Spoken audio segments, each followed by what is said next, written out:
Everyone, we are going to have a new president.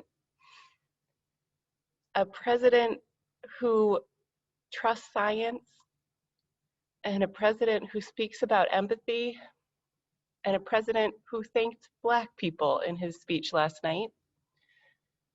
And we're going to have a new vice president, the first woman, the first Black person, the first Asian American in that role. And we're going to have a generation of small people, like my 2-year-old daughter, who will not know a world where high office is not open to them. I practiced this so I wouldn't break down too much. We'll see how it goes. And I think about how much that would have meant to me as a small, ambitious person. And we had some good local results here too, in Kalamazoo. In the midst of a hard economic time, we voted to increase our own taxes to house our homeless neighbors. And that is amazing. Yesterday, a few hours after I heard this news, it was like my body unclenched after being locked tight, and I have just been crying and sighing and releasing so much tension that I didn't even know that I was holding. Maybe that has been your story too. And yet this news came on a day that it was set in the 70s in November in Michigan, which is not how it's supposed to be. A week that our country left the Paris Climate Agreement.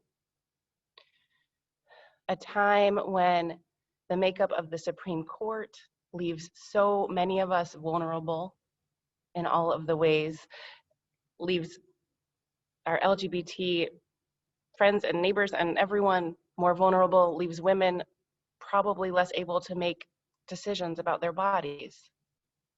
And we're still in the midst of a pandemic. So I invite you into this moment of joy and into this moment of commitment and recommitment, because the world is not yet saved, and it is our work to help make it so. So come, let us gather. How I wish we could be in the same place. I imagine this Commons room filled with us this day, but we will do that eventually, I know. So come, let us gather in the ways that we can, in the ways that are safe. Come, let us worship.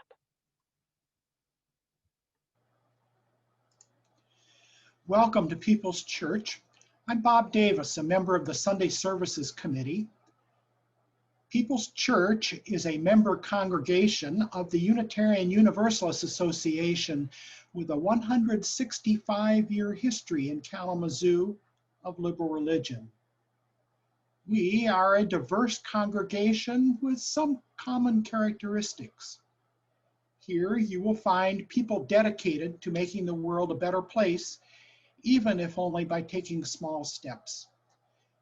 People not afraid to question and re-examine their basic beliefs. People not afraid to change their own behavior in order to root out systemic racism, sexism, and environmental destruction. People who strive to use their privileged position of power to help others less fortunate achieve their full potential. People who believe in the power of disciplined scientific and philosophical inquiry. People who gain strength and wisdom through meditation, the arts, and collaboration with others. People who believe that sometimes the question is more important than the answer.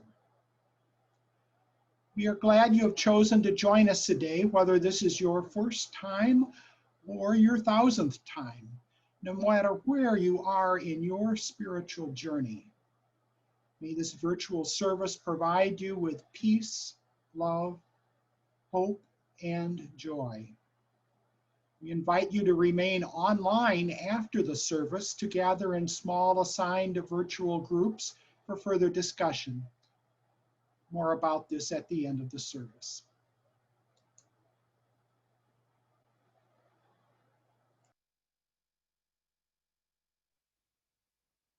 Good morning. I invite you to find a comfortable singing position for our opening song. Now let us sing.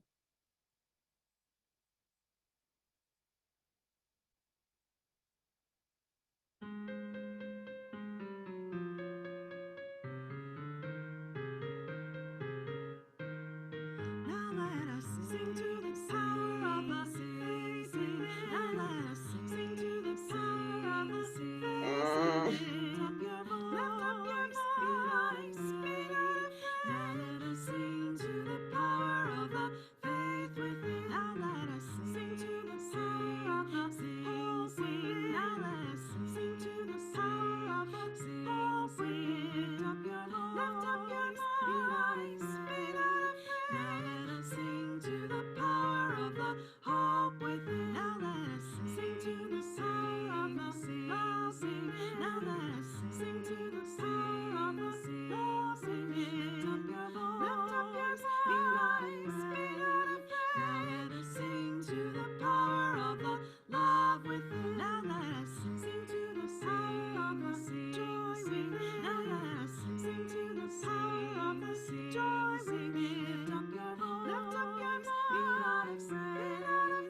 Now let us sing to the power of the joy within.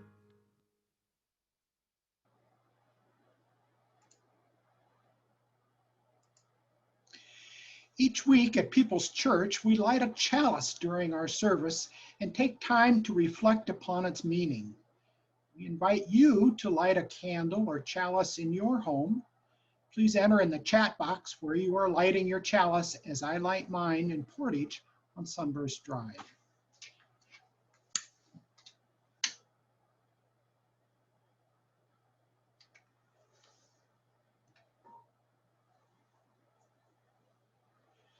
Our chalice reflection today is entitled Nothing is Over by Megan Ruth Visser, inspired by the Reverend Elena Rose Vera's words. When the deck, the court, is stacked against us, growing colder and more indifferent, this chalice is glowing with warmth like it always is. This is not a long prayer because the chalice is only a thawing station. Our faith is in the fight. We soften next to the flame. It melts fear. This isn't that kind of candle that we let burn down to save the wax, conserve the wick, because we know we'll be back tomorrow and the next day. No, we didn't just get started. Yes, it is far from over. Morning has not even begun. Joy, I knew more than once, still exists in us. Steady, flame steady. Coat us in the light of possibility.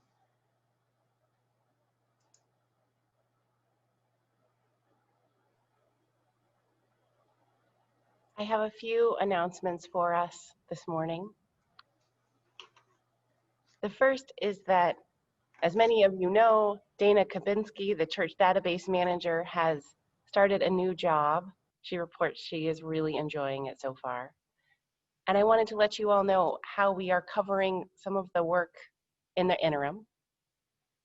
So Barb Davis, bless her, is doing a tremendous amount of work to keep our finances and database managed in this interim time. And Chris Schluter, our office administrator, is stepping up to do some of the administrative work that Dana did, and I am taking on the arms around work. So there are still people in the church building doing this work on occasion, and if you need something that Dana used to do, try one of those people. They might redirect you. And the board is meeting on Tuesday to start figuring out how we will fill the Dana-shaped hole more permanently. Our next announcement is that our meals program will be starting soon. So if you have the capacity to make a meal once a month, to bring it to someone who is overwhelmed in this stay-at-home time, follow the link on our website or in our newsletter or in our weekly email. If you're someone who would like to receive the gift of a meal, sign up to do that too. If you're fall into both categories, you are welcome to sign up on both lists.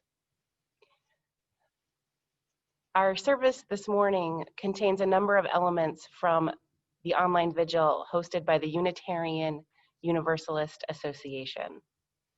That was on Thursday night. I know a few of you attended, and everything that was there was good enough to hear again. So we will get to hear some of it, which will be a repeat for some and new for others.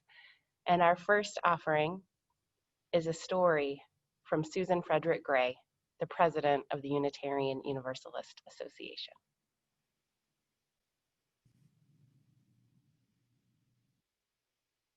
Friends, dear ones, fellow Unitarian Universalists, it's so good to be with you tonight. I am excited to share with you a story, and it's one of my favorites. You may have, if you've known me a long time, you may have heard me share it before. It's an old Jewish folk tale from the 1700s told by Jacob Ben Wolfkrantz. And I've heard the story told different ways, so this is the way I know it best. Like a lot of stories, they sometimes change in the telling and passing on. The story begins in a town with the townspeople. And these townspeople have a prized possession in their town. It is a beautiful, stunning, perfect diamond. And the townspeople are so proud of this treasure that they keep it on display. They keep the diamond on display at the center of town so that everyone can enjoy it. And people often come from far and wide to enjoy and look upon this amazing jewel. But one day, the townspeople wake up, and when the earliest risers go to the center of town, they're shocked and unsettled to discover that their diamond has a deep crack running along its length. They have no idea how the diamond cracked. They are heartbroken and shocked. The townspeople gather around. They look for jewelers in the town. They search out craftspeople from all around, stonecutters, anyone, to see if someone might be able to fix their beautiful diamond. But everyone who comes and inspects it says that the crack is too deep, that it is too broken, and that to even try to fix it would risk it breaking into multiple pieces. But then one day, a stranger comes to their town. And the stranger walks into the center of town and is looking at the diamond. And they say, "I can fix this." And the townspeople hear this and begin to gather. And the stranger says, "I am a stonecutter and I know how to fix this diamond. I'll have to take it with me back to my shop. It'll probably take me 2 weeks to fix it, but I promise I will return with it." Well, the townspeople are wary. After all, this is a stranger. But their hope, their desire to have their prized possession back, fixed, outweighs their fear. And so they give the diamond to the stranger. Exactly 14 days later, this stranger returns to the town. And they come to the center of town and they're carrying the bag that they took the diamond with them. And they open it up and they pull out the diamond and they give it to one of the elders in the town. And the elder looks upon the diamond and is amazed. The stonecutter had not polished the crack away. Rather, they had carved a beautiful rose into the face of the diamond, using the crack as part of the rose's stem. The elder holds up the diamond to the townspeople. And he says to the stonecutter, "You have taken something that was cracked and broken and made it even more beautiful than it was before." And they pass the diamond around throughout the members of the town, all moved by the beauty of the rose, and the diamond. I love this story because it reminds us that brokenness is not the end of the story. And in fact, we know that the diamond was never perfect, maybe in the eyes of the town people, but we know it was never perfect. But the brokenness is not the end of the story. And the gift that the stranger brings to the townspeople is the ability to see the possibility of the rose in the brokenness. So easy to always see what is broken, what is lost, and to focus there, to focus our attention there. It's even possible to be so consumed with that brokenness that we give up any sense of what can be, of what's possible. Feel that we should just take care of ourselves. The world is so broken, the world is so unjust, the situation is so wrong that we need to just withdraw, take care of ourselves, assume that all around us is broken, is ugly. Of what this stranger sees, and I believe that what a practice of our faith as Unitarian Universalists is about always being rooted in the beauty that is present in life, that is present in each and every one of us. To see the rose that is possible, and to always be rooted in working to bring that beauty forward. To keep our attention and our awareness open to the beauty, to the joy, to the love of life, to the compassion and goodness that is possible in ourselves. And to till that soil, to do that work, to bring forth the joy, to bring forth the rose from the brokenness.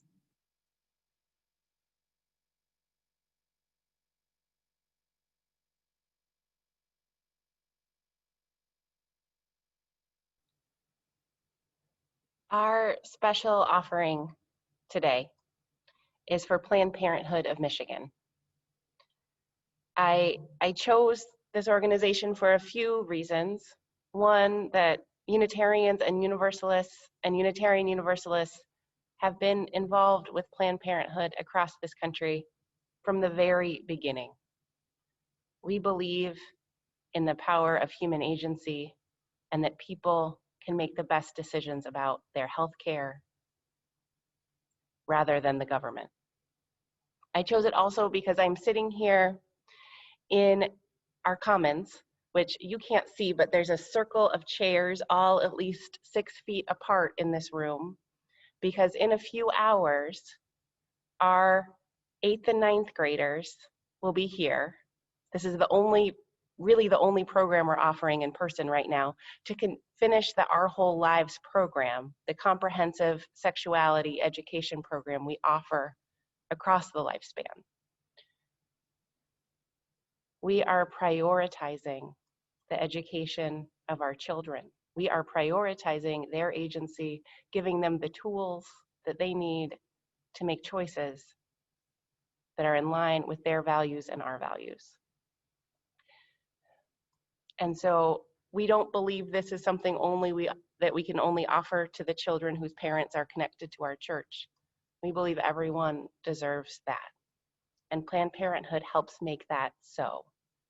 So in this moment, when so much is uncertain, when the makeup of the Supreme Court puts reproductive freedom in jeopardy, I'm going to introduce you to Sherry Ball from Planned Parenthood, and I am going to ask you to give generously. I know many of you already do. Thank you.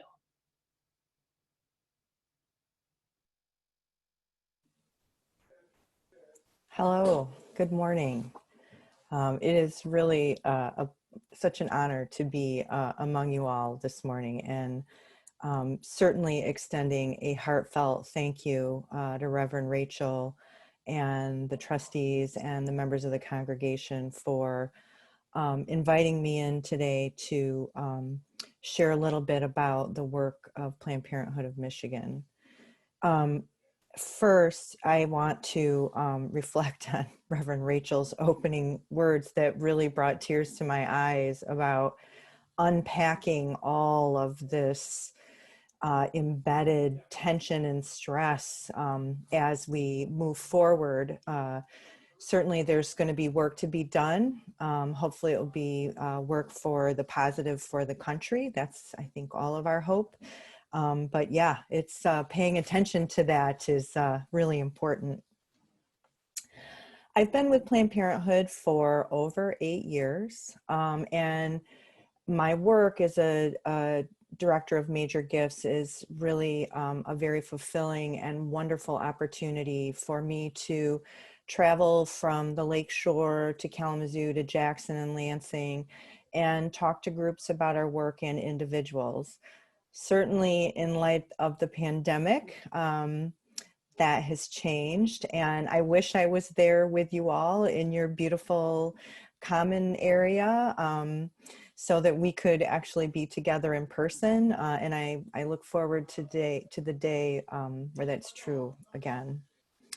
So Planned Parenthood, if you're not familiar with our work, we are the country's leader in providing reproductive health care and education services, as well as advocating at the local, state, and national level to make sure that people have access to care and information that is comprehensive, that allows people to make choices around their reproductive health care that are well informed and accurate, and also embrace an individual's choice into whatever they need to make sure to live their life fully.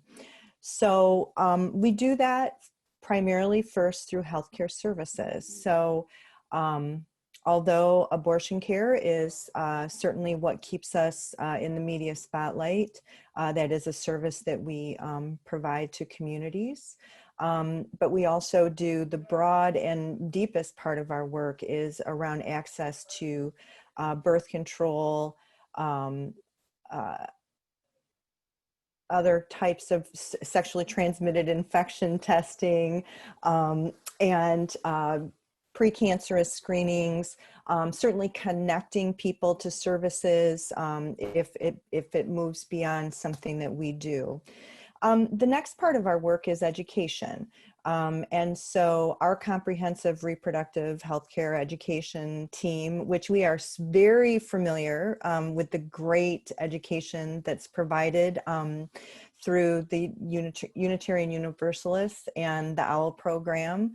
And thank goodness you are all continuing to do that to let your young people meet, because for us, our work in education is changing as a result of the pandemic. Our educators are no longer able to meet into the schools or community groups. And so while we are committed to doing that work, we are definitely at a ground level working on communicating with community partners, and then how can we deliver reproductive healthcare education into to our young people in the community. It is an exciting time because our educators will be embracing technology and platforms in a new and different way, but it is definitely a time for rebuilding. Lastly, our advocacy work.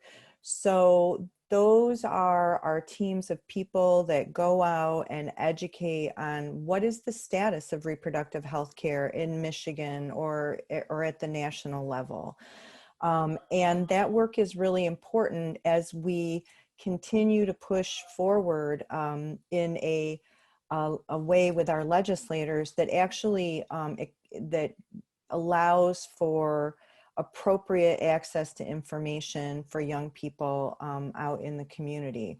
I think many people would be surprised at how limited the scope of education is that's provided in our public school systems. And so those three things are our primary goals. So Kalamazoo has had a Planned Parenthood Health Center since 1966, and I know I've seen friends like that are a part of today, so that have been probably involved maybe even that long. But Planned Parenthood actually has been in Michigan for over 100 years. We serve over 50,000, nearly 55,000 patients in the state of Michigan, and in Kalamazoo, we will see nearly 6,000 patients this fiscal year.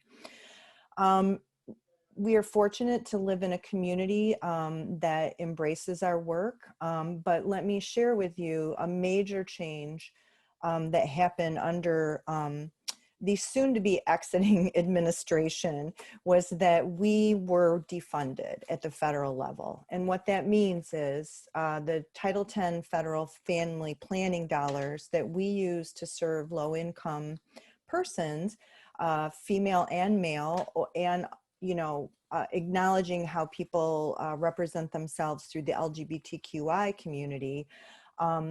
Those are the dollars that we use to provide our sliding fee scale, and so that people can gain access to health care regardless of their insurance status. Thanks to the soon-to-be outgoing administration, Planned Parenthood of Michigan lost $4.3 million in funding that we use to provide reproductive health care. That was represented about 30% of our annual budget last year. And so, but for the giving and generosity of so many people across the community, we would have not been able to continue to deliver those services on a sliding fee scale. But for we not had a governor who embraces our work as well and worked with us to help figure out how to replace some of that funding. But that will not be turning around anytime quickly. And so as we enter the next cycle, as you think about if supporting Planned Parenthood is something that you're willing to do, you can feel good in knowing that you are going to help us meet the need by covering a significant financial loss of federal funding to our community. We were the Title X provider in Kalamazoo County. So Kalamazoo County doesn't have a Title X provider right now.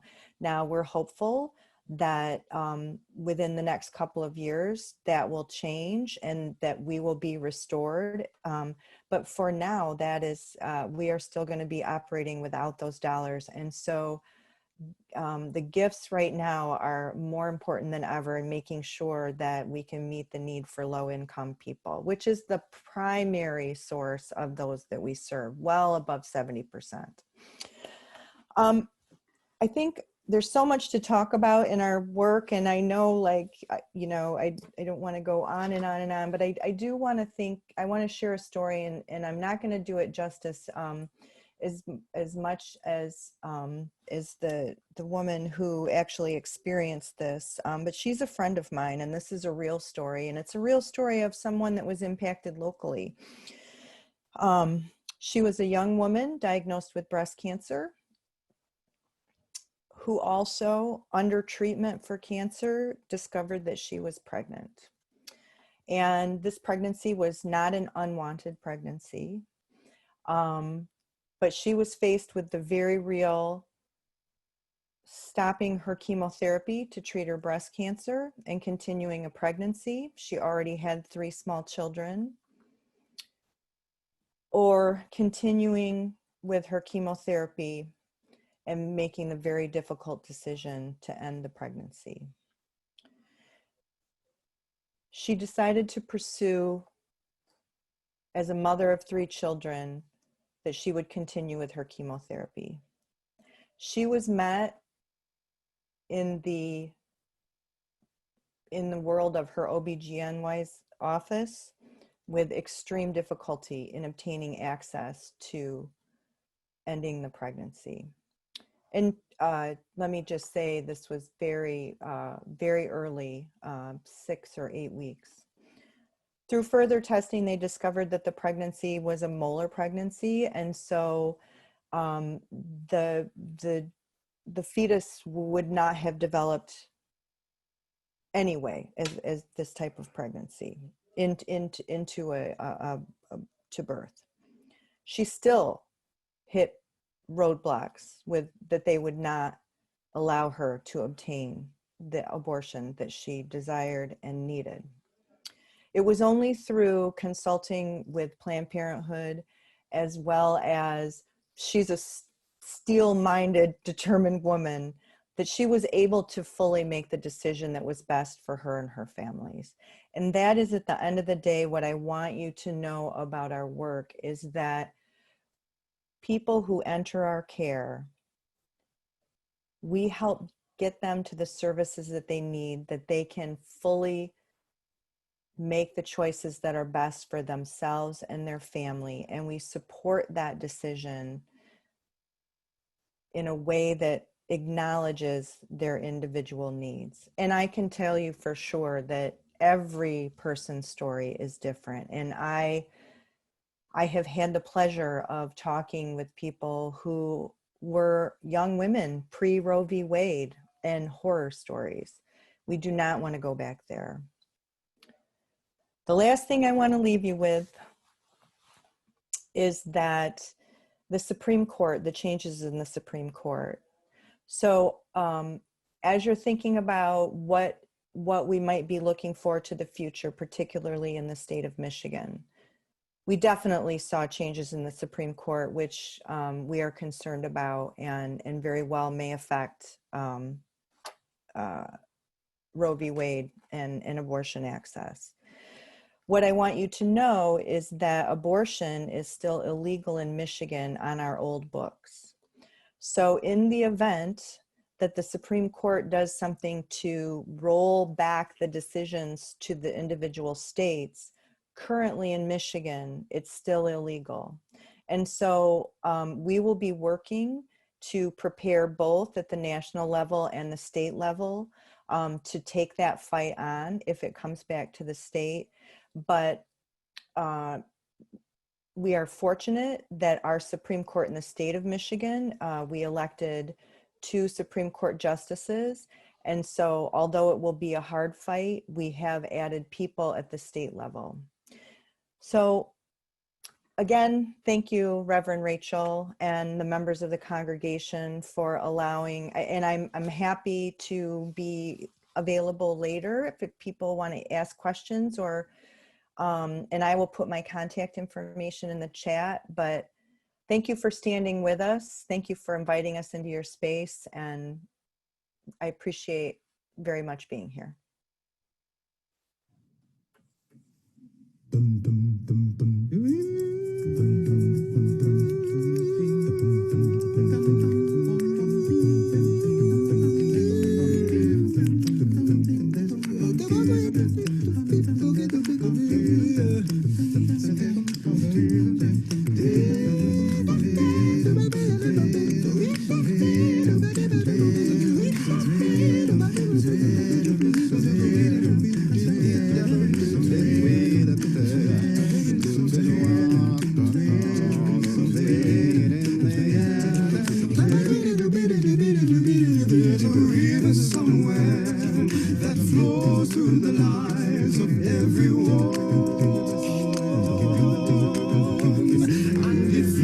Through the mountains and the valleys and the meadows of time.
Please join me in giving thanks for all that sustains us. From the countless gifts we each have been given, gifts of life and love and sustenance, we bring these small portions to share in the works of love which none of us can accomplish alone.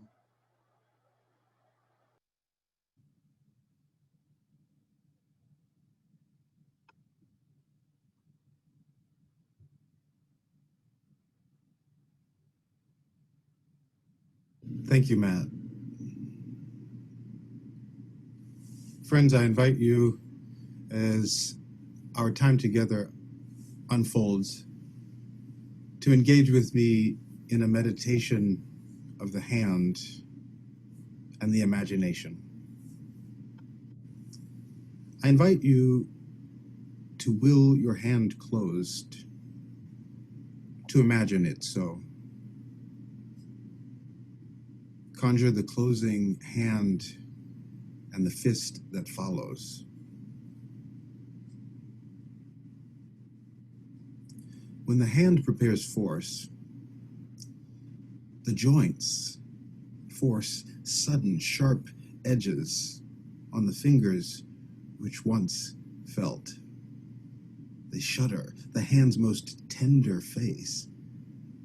Close the side which flexes and feels, the side that could be filled. Close the side in ramparts. Hold shut.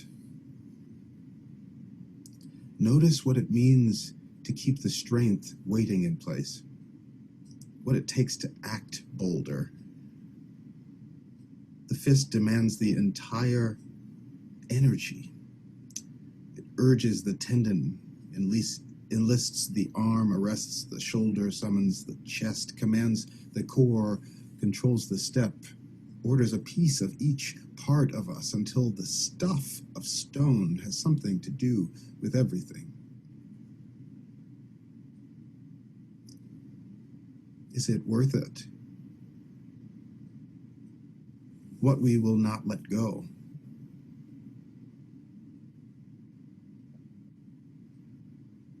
You will not be disarmed if you let this go. The fist is one decision away. But this grip will starve the whole self if it never releases to cup. Release unnecessary grip. The cover-up, the will to hold on, the needless suspicion of what's unknown, the stigma for the darkness. Force will soften, the edges will round the moment you let go. Only you can will it to stay. Hold this wisdom for a while. Hold it in the palm of your hand.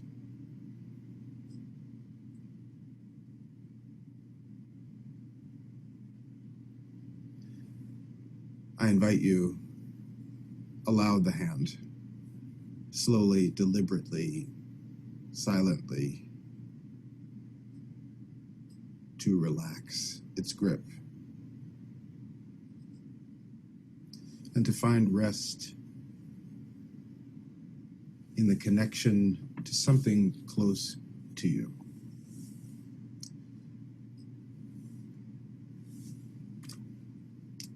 Notice the nature of what you touch, how easy it is to connect,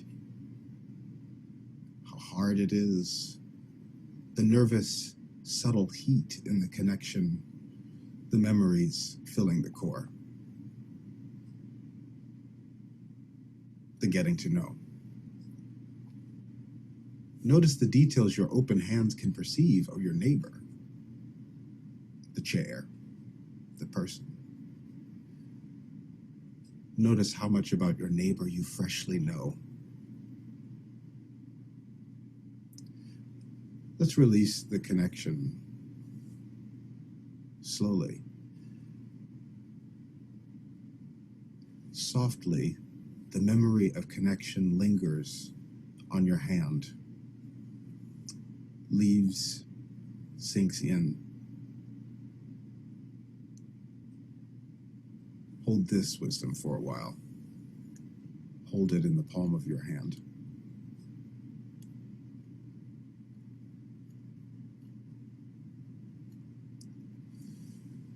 Third, I invite you to make with me the hands into a cup or a bowl, a vessel. Imagine it so.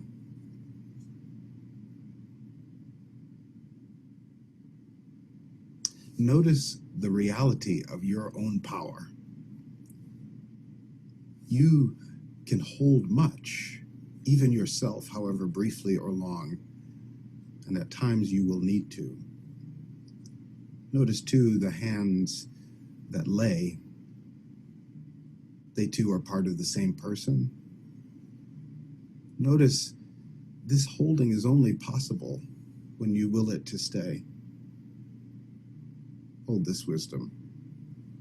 Hold it in the palm of your hand. Send it to your heart.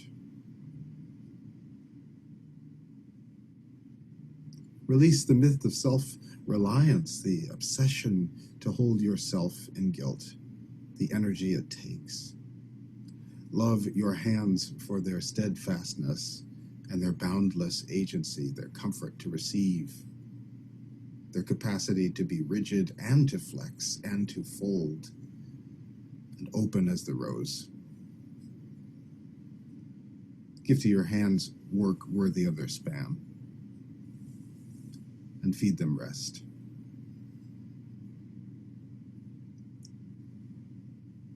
And finally, I invite you to allow the hands to rest, however, wherever they will. Imagine it so. Notice all they wait to be. They might harm, they can heal, they touch, they feel, they lift, lay, to bless, to curse, to move, to stay, are all in their potential. But none of these are possible unless you will them to stay. Hold this wisdom for a while. Yours is a body of water, as capable as a weapon and a force as it is as a blessing and a balm. So too is your mind. Open them both. Let's go. Let us move on together. Peace. Shalom. Salam. Ashe. Amen. And may they be so.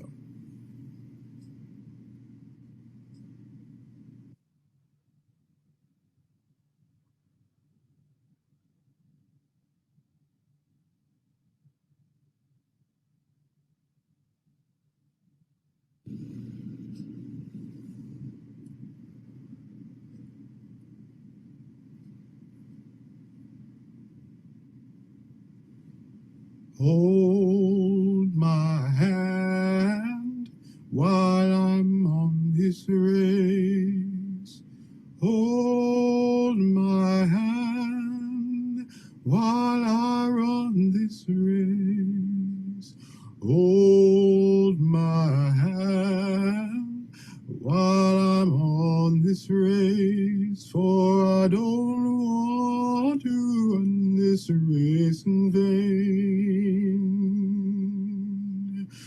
Hold my hand while I run this race. Oh, hold my hand while I run this race. Oh, hold my hand while I run this race, for I don't want to run this race in vain.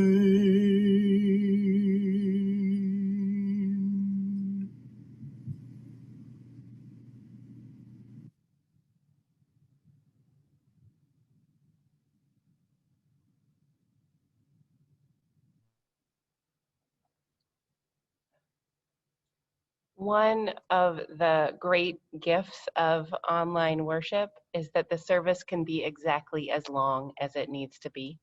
We don't have to contend with making sure it ends at a certain time so we don't wreck what's happening in RE and have hordes of children roaming the church unsupervised. This service will be long. Take care of your bodies as you need to. Perhaps have a snack, just so you know. And so we continue with our readings.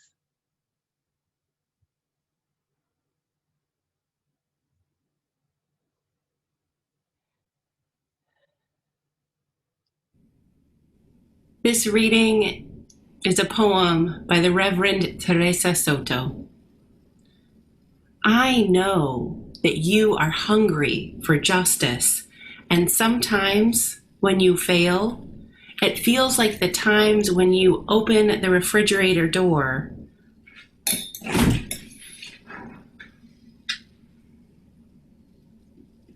look inside,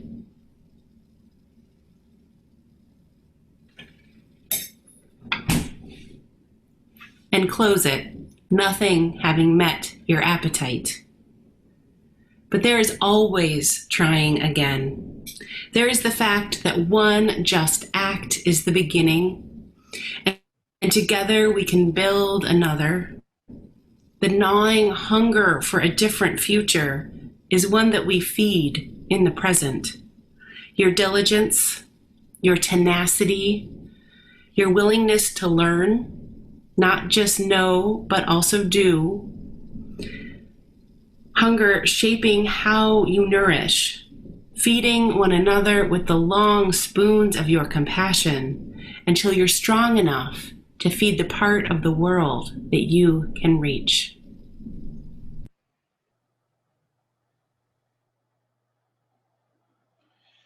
Dead Stars by Ada Limon. Out here, there's a bowing even the trees are doing. Winter's icy hand at the back of all of us.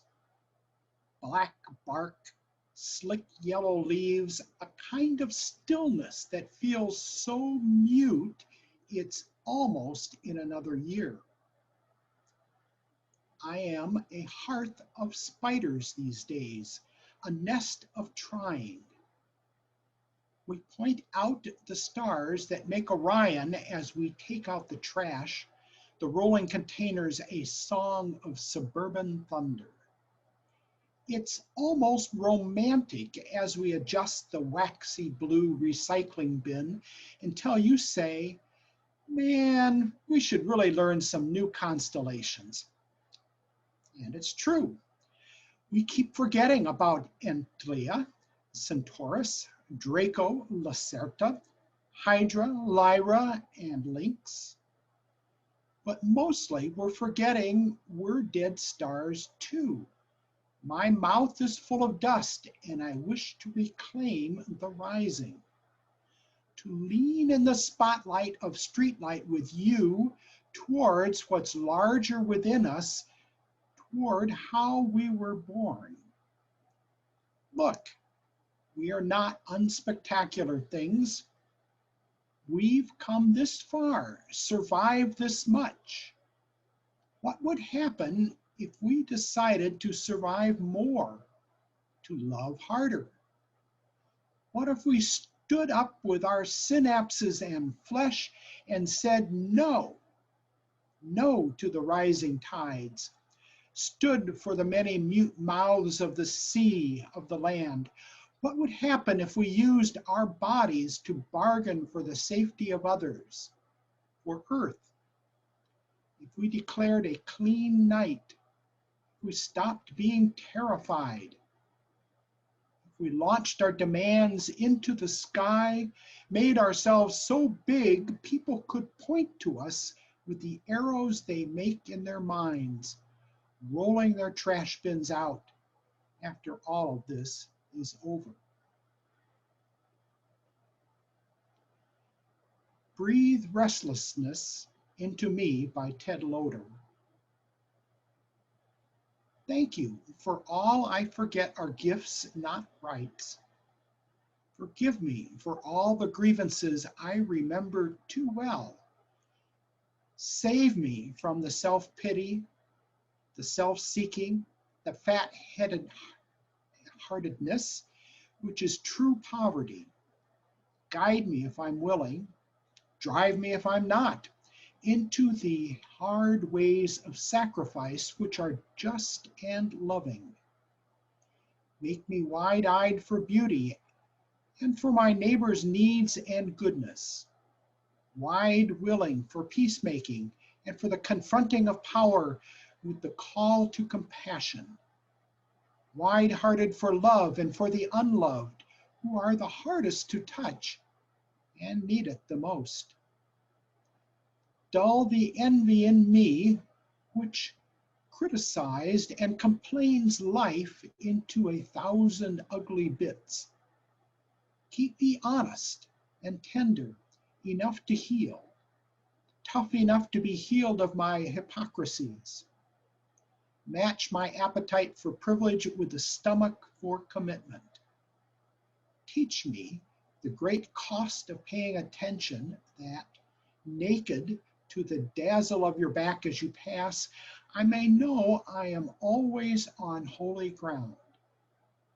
Breathe into me the restlessness and courage to make something new, something saving, and something true, that I may understand what it is to rejoice.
At 10 p.m. on election night, I realized that the night wasn't going to feel like I wanted it to feel. I knew in my head that the race would be close, that the results would take days to trickle in. I told you all that last week, but my heart wanted it to be different. I wanted to see an overwhelming, indisputable majority of our country reflect on the last 4 years and say no more. I wanted it to feel like it did in 2008 when I watched the election results at my friend Kirsten's apartment in Harlem. And the moment the West Coast polls closed, the moment the election was called for Obama, a deafening cheer erupted through the walls and the windows, and everyone poured into the streets to celebrate. It felt like triumph. And this week was not that, though there were celebrations in the street yesterday.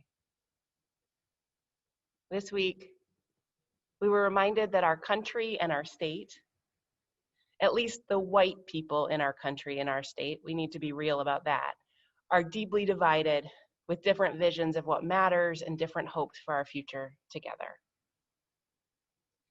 Even though the presidential results are what most of us wanted, and there were many encouraging local results, there was not a resounding rejection of racism, xenophobia, transphobia, misogyny. Last week, our service included a poem by Luke Stevens Royer.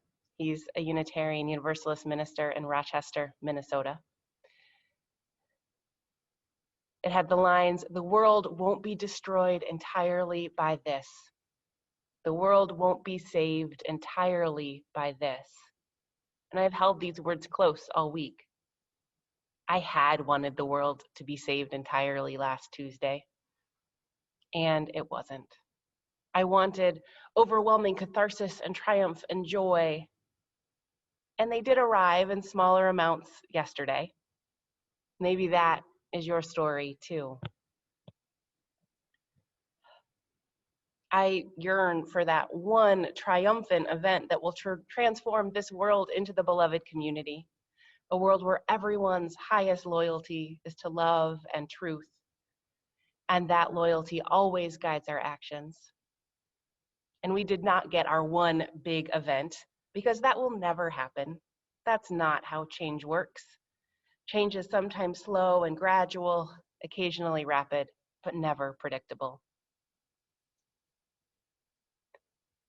Our chalice lighting this morning was based on the words of Reverend Elena Rose Vera, who is the executive director of Trans Lifeline, an organization that gives emotional and financial support to trans folks in crisis. We shared a special collection with them as a church about 1.5 years ago. They have helped folks in our community, our church community, and wider. She has said, "Nothing is over. Take a breath, take a minute, feel your feelings, then get back in the fight. The fight is the same, and it needs you, and it needs me, and it needs us. The stakes could not be higher, and the world we hope for doesn't happen if we don't make it. We fight the fights that need fighting, not just the fights we're sure we can win. We do what needs doing, and we make a way out of no way. We get miracles by being each other's miracles. We get chances by making chances. We get hope by doing the work of hope." So that is really the sermon today, and the rest is just elaboration. I've been in communication this week with my friend Kirsten, the one I watched the 2008 returns with. For both of us, the intervening years have included marriage, children, and ordination into the Unitarian Universalist ministry. She's back in Florida now, which is her home state, a place she describes as making her always hopeful, always disappointed. And on Wednesday, she and her wife planted a tree. So I have a picture of that tree for you and their little daughter, Esme.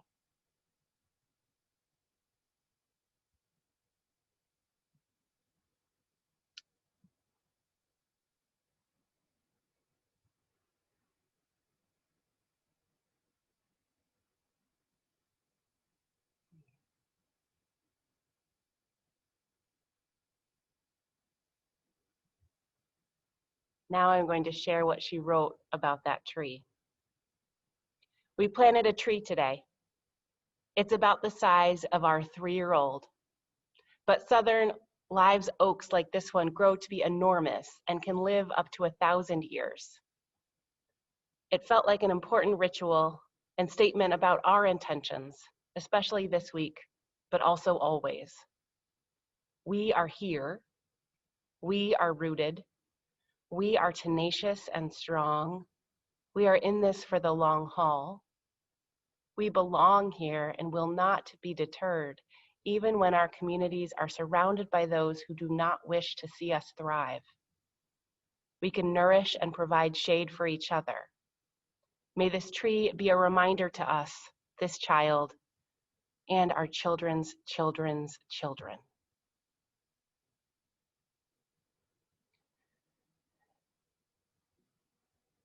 A tree planting is a beautiful symbol of long-haul commitment, a reminder that our actions now will have impact we cannot know.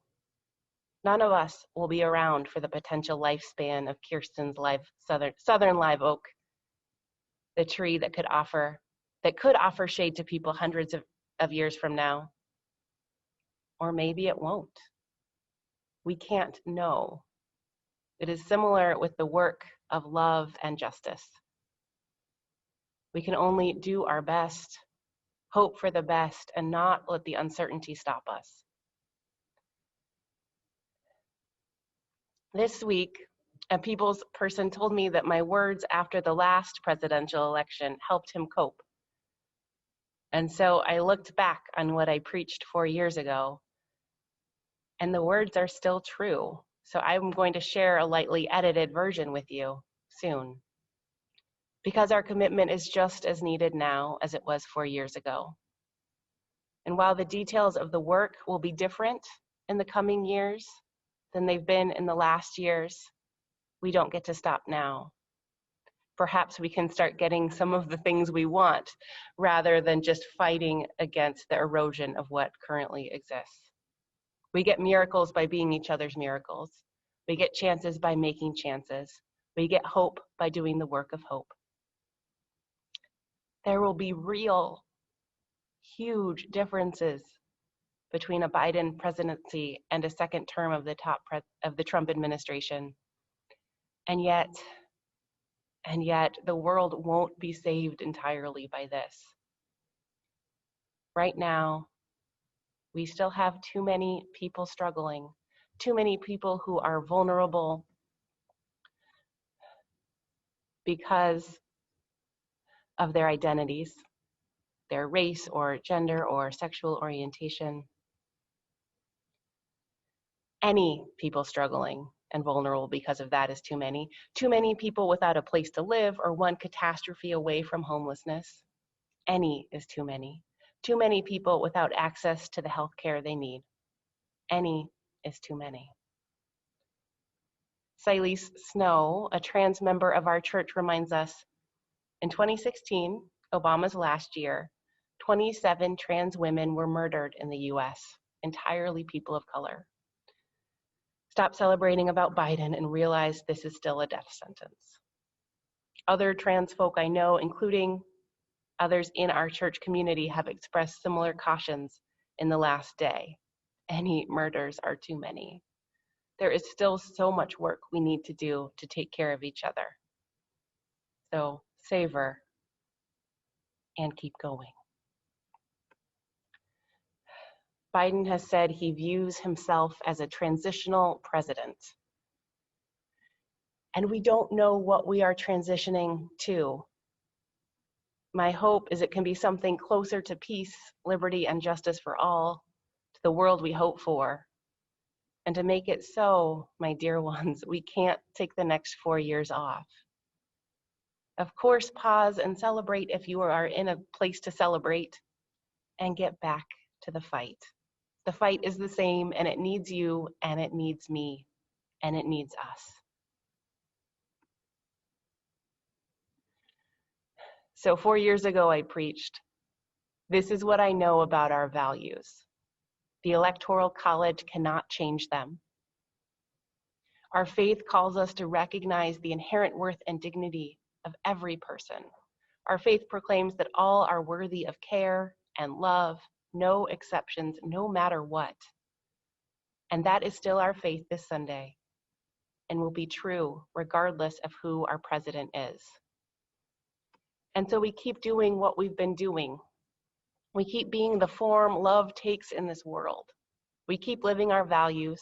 We love our neighbors. We care for our families and friends. We welcome refugees and help them build lives here in Kalamazoo.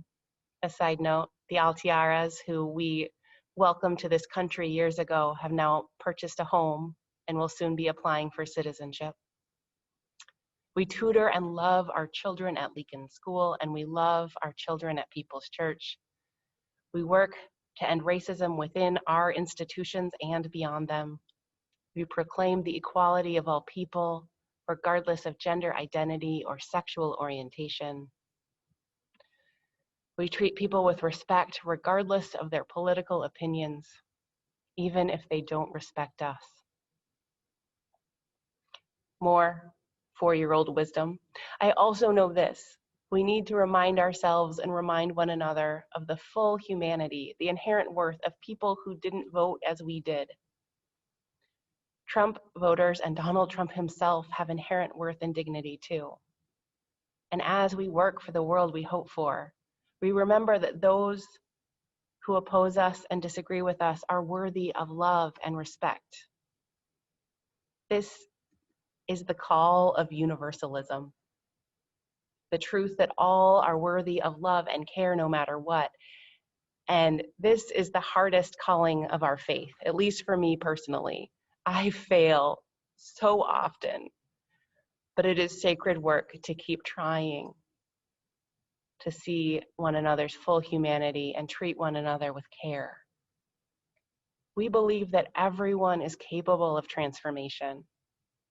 And by staying true to our values, in the midst of challenge, in the midst of disagreement, in the midst of difficult relationships, we leave open the possibility of transformation, both for others and for ourselves.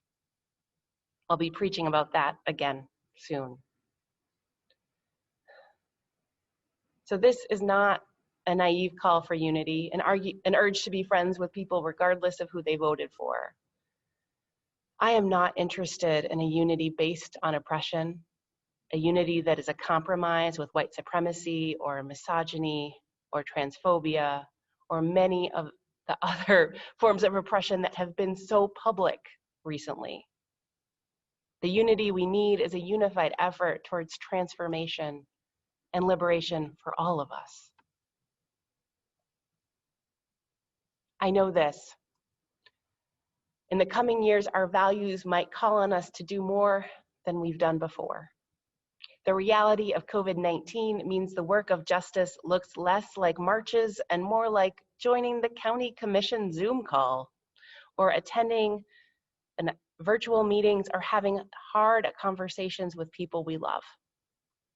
And we are ready. We nurture the relationships that matter to us. Here at church, you all are finding amazing ways to be together or be connected without being physically together and beyond. So we reach out to the people that we know and that we love who might be especially fearful in these times, especially vulnerable.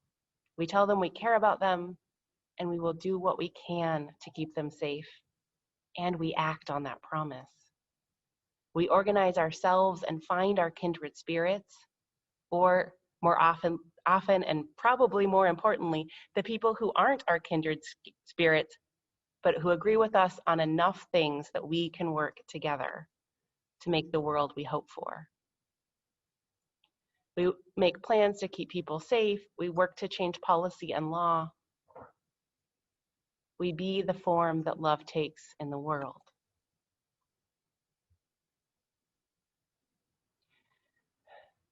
We don't know exactly what we'll be called to do. We don't know what will be required from us, but we will be required to do justice, love mercy, and walk humbly. So as we gear up for a fight that is not over now, I wish it was, but it is not, We need to make ourselves as strong and as resilient as possible. Practice indulgent self-care. Take care of your body and your spirit as if they are dear friends who have been through a hard time. Some of you followed my advice last week to periodically ask yourself, how can I be 10% more comfortable right now? Keep doing that. Go outside or otherwise find something beautiful every day. Cling to the joy you can find and let it wash over you, because we need joy to do this work. Engage in your spiritual practice. If you're looking to expand your spiritual practice, one option is to pull up the church's YouTube channel, because we now have all of these videos of services that include a meditation element. I've been watching the video from Glenn Thomas a few times since Thursday.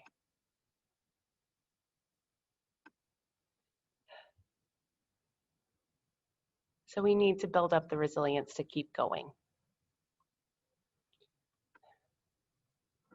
I also know this: there are so many stories from history that are a holy example of how we might face challenges. We've been telling some of these stories in church, like some stories from the AIDS crisis a few weeks ago, but there are so many. Find your stories. Stories of the abolitionist movement, stories of the confessing church in Germany, whose faith called them to oppose fascism, civil rights movements, movements for the liberation of LGBT people, women's movements, environmental movements, and so many others. Find the stories of ordinary people doing extraordinary things, and find the people who are doing this work now, and follow them. Our circumstances are different, but we know that others have responded to hate with love and transformed the world. It is still our turn. I also know this: we were made for these times. As Unitarian Universalists, we are called to love the hell out of this world. And in the coming years, there might be new hells in this world, or we will see the hells that have always been here in new ways. Either way, we are called to meet them with love. So I invite you, in the midst of what might be this great unclenching or this celebration, to make some commitments. Perhaps, like Kirsten, you will plant a tree or find another way to remind yourself that you belong here and will not be deterred, even when your communities are surrounded by those who do not wish to see you thrive.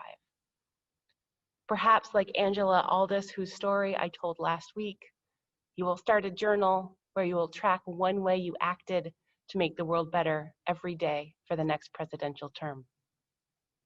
Perhaps you will get more deeply involved with the groups you are already part of who are doing this work.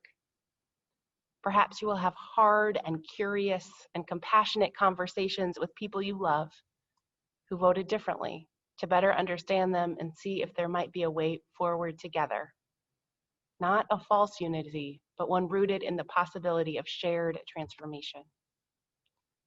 So in this service of repetitions and recyclings, I want to end with another repetition.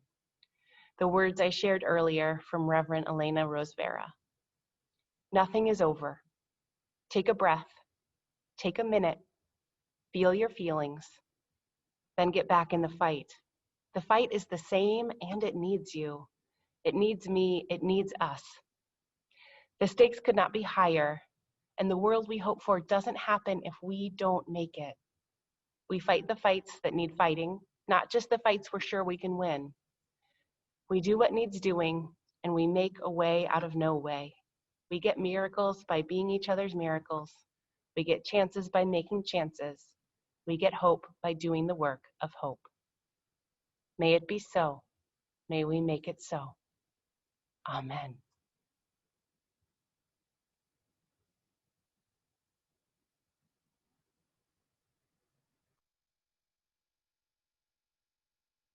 Good morning, everyone.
For every soul long turned away, there waits a new hand.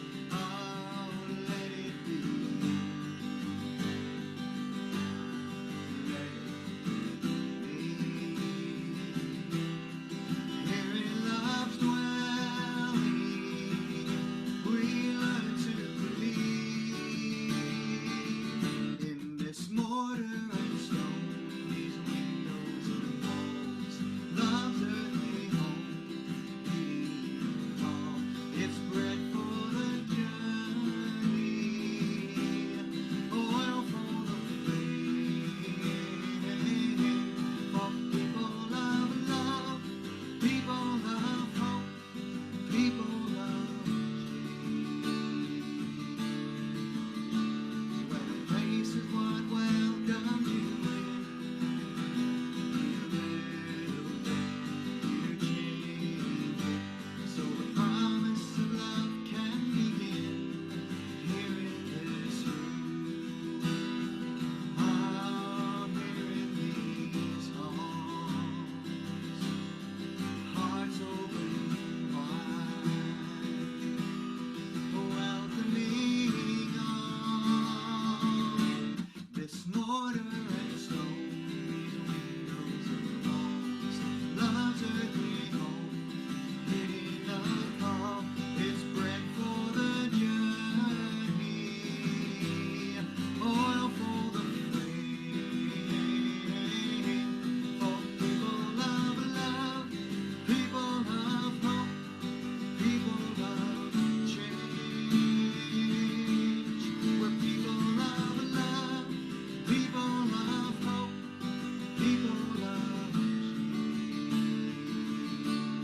We're living out love, living out hope, living out change.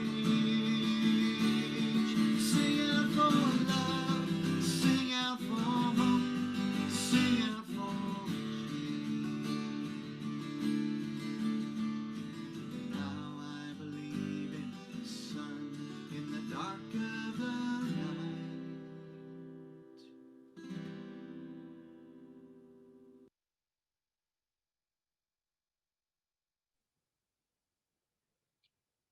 Last night, Kamala Harris quoted John Lewis in saying, "Democracy is not a state, it is an act."